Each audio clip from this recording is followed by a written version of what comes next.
Alright, Pistons fans, so in today's video, we're going to be talking about the future of Marvin Bagley on the Detroit Pistons. But before we get into all of that, please make sure you guys like this video. Today's like goal is 200 likes. Subscribe to the channel if you're new. I drop consistent Pistons content. Now play the intro. Subscribe to Joe Polo 10.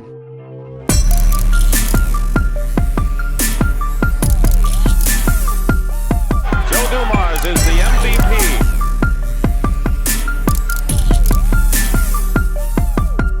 Detroit basketball.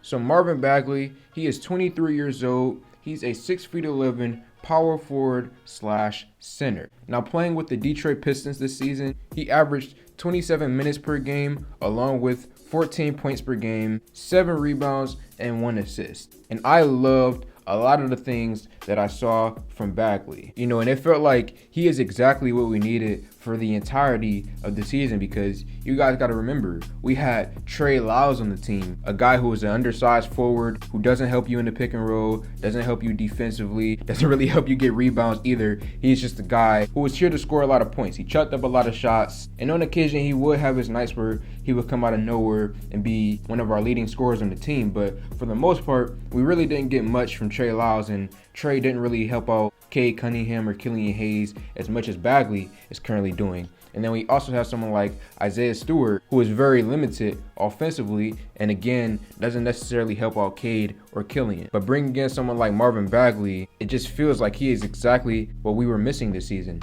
In the pick and roll, he is a true lob threat.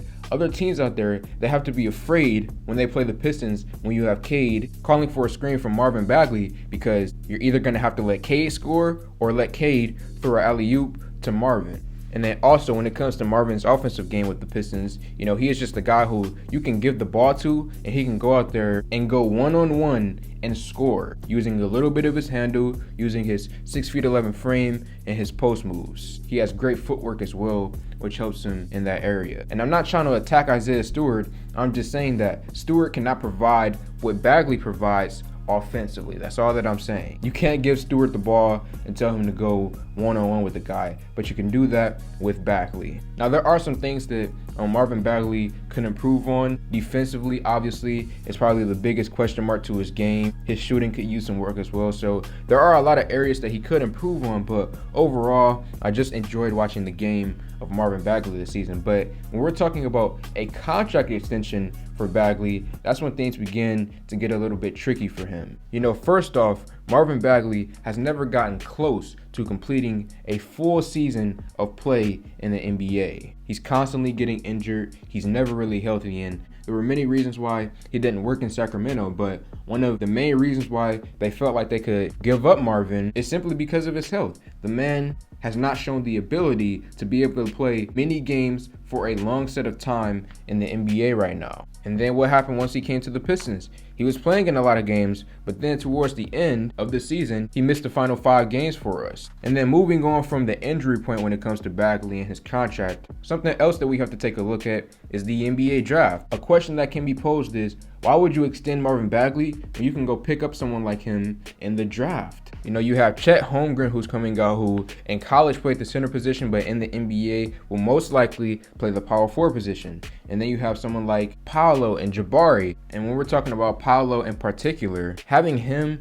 and Marvin Bagley on the same team doesn't really seem wise to me if the Pistons decided to go in that direction in the draft. And what I mean by that is both of those guys, they basically do the exact same thing. They are scoring bigs who don't play defense. That is the simplest way that I could put it. So if you were to extend Bagley and draft someone like Paolo, it's like you have 2 of the same player on your squad, and that becomes difficult because other teams will be able to easily game plan against us. And then when you look at someone like Chet, or if you look at someone like Jabari, for example, I believe both of those guys, they have the potential to be even better than what Marvin Bagley has been in the NBA. Now, you guys all know what I've said in the past. I believe in this draft, there are no superstars, no franchise changers. There's nothing like that in the draft. If you have the top pick, you're going to get a bunch of guys who can be good in the NBA, but no one who's going to be great. So I'm saying all of that to say that when looking at all of your options as the Pistons, there is a possibility that they could just let Marvin go and replace him